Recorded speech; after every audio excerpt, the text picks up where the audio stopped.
Hello, welcome to today's show. We're going to have a quick look at some uh, of the reporting and speculation about Trump's claim that there was a hoax perpetrated against him in a long line of Trump's claims of things being hoaxes that aren't really hoaxes. So here we have his lawyer, Christina Bobb, talking about how she was waiting whilst Trump and his family were watching the FBI conduct or execute their search of Trump's Mar-a-Lago premises. Let's have a little listen to Christina Bobb.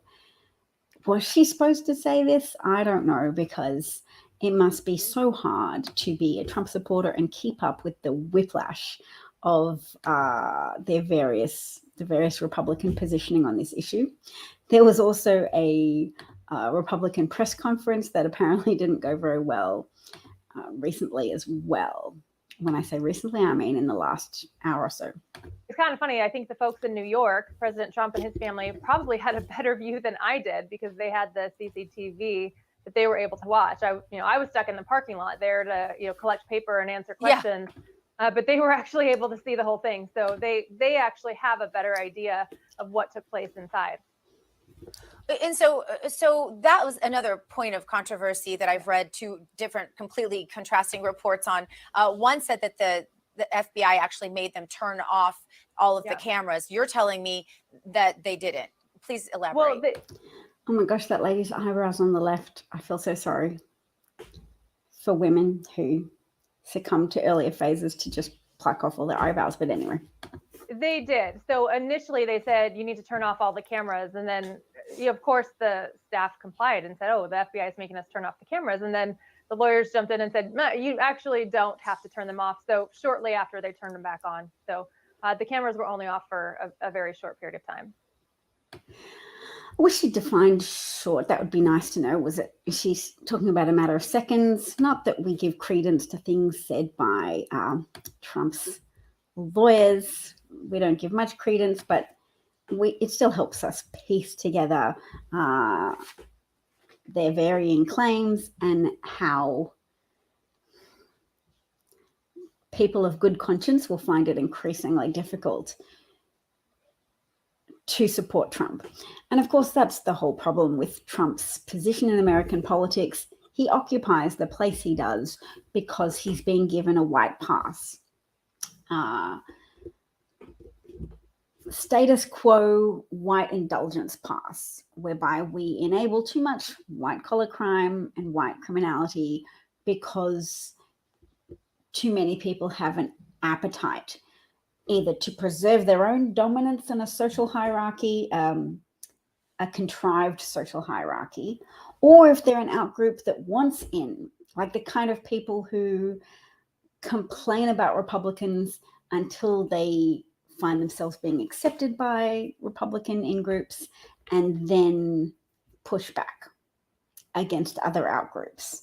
So I'm talking about the type of migrants, of which there are some, who gain entry to those exclusive clubs and then spend their time complaining about other migrants who aren't as good, who are shiftless and thriftless, and the type of close the door behind you attitude that contributes to this problem of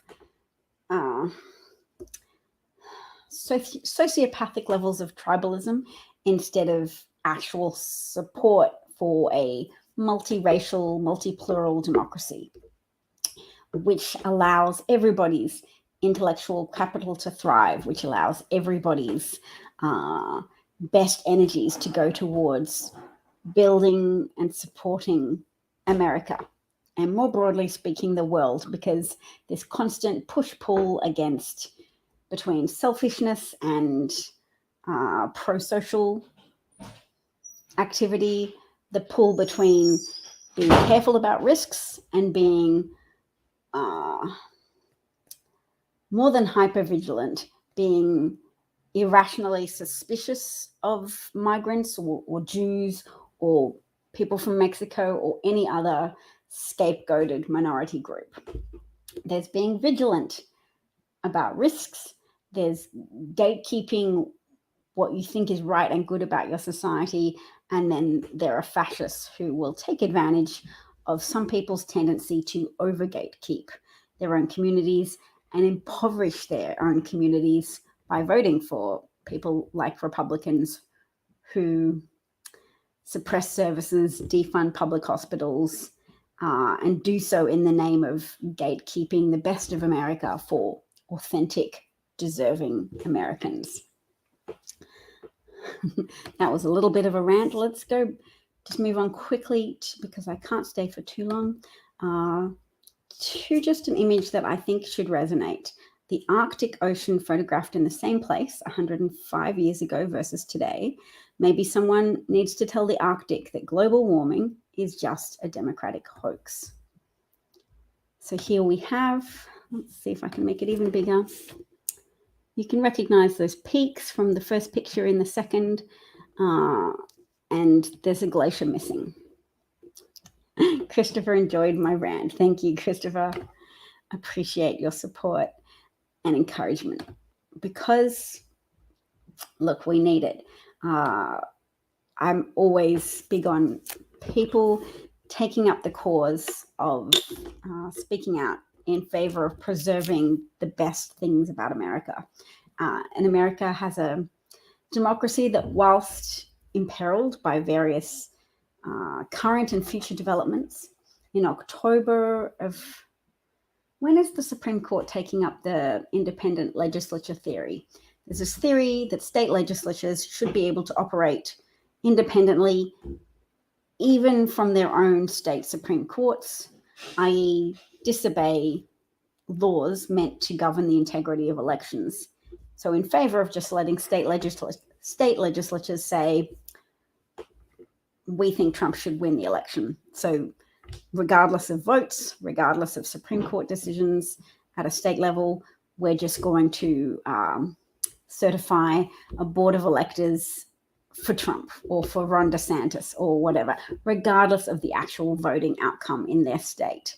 And the Supreme Court, that is currently stacked with unprincipled conservatives who claim to be originalists, to be very dedicated to the original meaning of the Constitution, and are currently engaged in winding back as many long-standing American rights as possible. So the right to reproductive freedom that women have enjoyed for 50 years now at a federal level. I mean, various states have still been encroaching on those rights and rolling back access to reproductive health care for women. But they've also reduced Miranda rights protections. In October, they're going to debate affirmative action, and the conservative stacked Supreme Court is essentially guaranteed to roll back, to overthrow federal protection for affirmative action. So they're going to try and create a midterm dynamic of racial resentment of white people getting an opportunity to vote their grievance of, yeah, I should get that promotion. I don't think it's fair that there's so many candidates for this job because they're just accepting any old candidates now. White women are often the beneficiaries of affirmative action, but fundamentally it's supposed to redress the caked on entrenched disadvantage, systematic disadvantage that is a product of discrimination, that is a product of long-held white guilty consciences that makes an attribution error, an error of attributing negative qualities to Black people because that's how they think the world works. That helps them not feel guilty about American history that has involved enslaving, segregating, excluding and bullying people of color, and specifically Black people in the United States, as a way of accruing wealth, power, comfort, and huge profitability off the backs of designating a particular skin-colored group of people as somehow being God ordained to serve white people. And it's a lie. And on the back of that lie, the echoes of that lie and the consequences of that lie, the different religious pulpits that we use to spread that lie and justify that lie, the economies that were built on the back of that lie, and the current echoes of it, which still lead to white people trying to exclude Black people, trying to destroy public education so that government vouchers or taxpayer money can be used to give parents the choice. Parent choice, a friendly sounding slogan for an outcome involving parents getting to attend segregated schools or white only private schools using taxpayer funds, using vouchers, enabled by Republican campaigning, Betsy DeVos lobbying, all of this false front of giving parents choice, but it really fundamentally means giving racist white people the choice to attend racist segregated schools on the backs of federal funds and state funds, taxpayer funded school vouchers to enable the flourishing of segregated schools that are not bound by big government regulations that say stop persecuting people, stop segregating schools, stop hoarding the best things for children of one particular color of skin. Stop it. Stop trying to make your racial group dominant at the expense of others. That's what big government tries to do in the United States. It tries to move towards a more perfect union. And there are a lot of people working very hard to pull America away from that union, to erode the union, the loose, imperfect, striving union.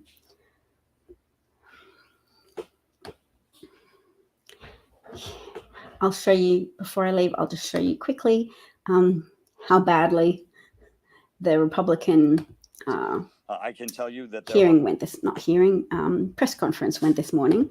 And also keep in mind these comments, which somebody posted from Facebook. Where is it gone? Nope, can't see it. It was in the comment section before, and I'll find it. But first, I'll find it while we play this. So it's 30 seconds of a Republican. I don't recognize him. But a Republican congressperson claiming that anybody could have nuclear documents that are classified on their phone. Have a listen to this extraordinary effort to rationalize Trump having classified nuclear documents at his home, in spite of a subpoena asking him to return the documents, in spite of various overtures saying, please give up these documents that you should not have taken from the White House, you should not have at your personal residence or anywhere. They should be in the secure custody of the government and not in your basement. Trump resisted that, which is why there was a lawfully executed search of his home and a removal of 10 or 12 boxes of documents. Let's have a listen. This is 33 seconds. it's true that he has classified information, or what it is, or that it was about nuclear weapons. I can tell you that there are a number of things that are classified that fall under the umbrella of nuclear weapons, but that are not necessarily things that are truly classified. And many of them you can find on your own phone as we stand here. And if they fall within that category, they're not an imminent national security threat that would rise to the level of you have to raid Donald Trump's home and spend 9 hours there. I'm going to close. It's true that he has. Just play that last little bit again. What? You have to raid Donald Trump's home and spend 9 hours there. I'm going to close. It's true that he has. Mike Turner. National security threat that would rise to the level of you have to raid Donald Trump's home and spend. So he's saying it shouldn't rise to the level of you have to raid Trump's home. And that's quite an extraordinary statement to make. He's Mike Turner of Ohio. And the interesting thing about that is the Republicans are being very quiet about what happened in Ohio yesterday in Cincinnati, namely that one dude, Peter W. Schiffler, a construction electrician posted to social media that this was a few days ago when the search happened, that this was war, that he was advocating for people to take up weaponry against the FBI, and then he did it himself. He took a nail gun in the mistaken belief that a nail gun would help him shatter bulletproof glass, and he took a rifle and he went to try and kill some FBI agents at the Cincinnati, Ohio FBI office. Pardon me.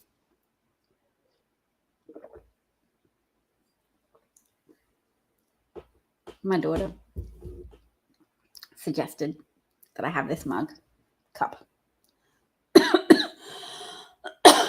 I treasure it. I'm like, I'm going to drink the proper amount of water and stay really hydrated because I'm so happy at the moment. Christopher says, do you have to leave so soon? Yes, Christopher, I do.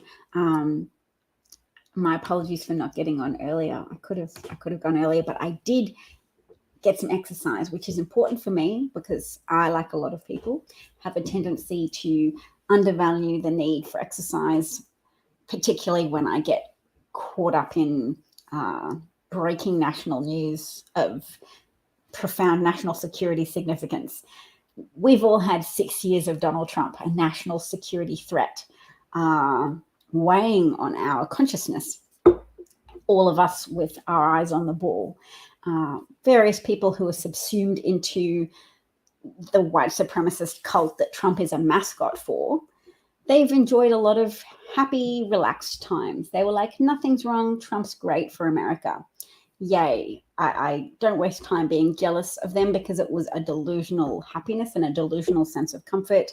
Trump put millions of Americans' lives at risk by lying about COVID in order to facilitate a trade deal with China to hide the manufacturing recession that was starting to be talked about in October of 2019, that was a product of his contrived trade war with a lot of American trading partners, including China and Canada and Mexico.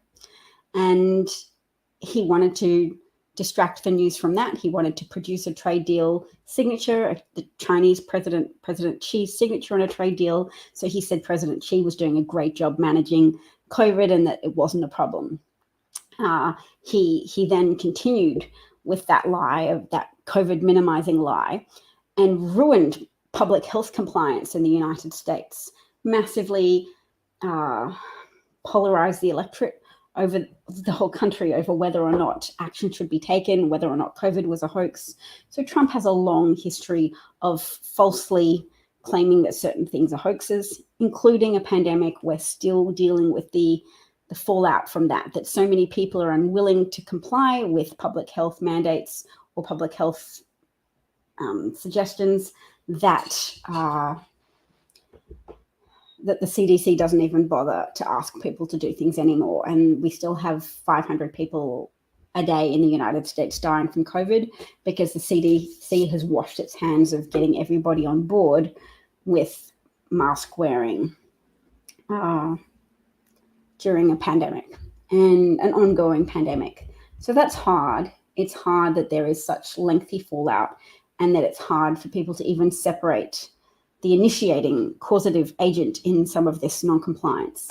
A major part of this global issue with COVID is Trump. Trump purposefully derailing the pandemic response in order to make Biden voters be cautious and vote by mail, and Trump voters vote in person, and then using his corrupt Postmaster General Louis DeJoy to sabotage the United States Postal Service in America.